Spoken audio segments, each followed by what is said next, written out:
বিচারক হিসেবে থাকছেন মাননীয় অরুণবাবু, অনিন্দ্যবাবু এবং সুকান্তবাবু।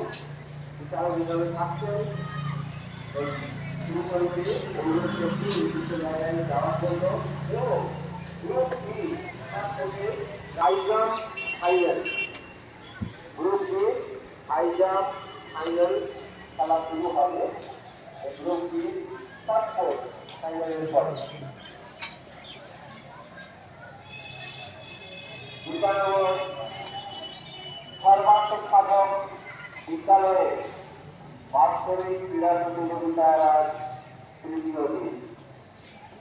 অত্যন্ত মনোরম পরিবেশ এই মাঠে, কড়া রৌদ্রে ঠান্ডা হাওয়ার সঙ্গে এই খেলা চলছে, খেলা শুরু হয়েছে, খেলা চলছে এবং খেলা চলবে।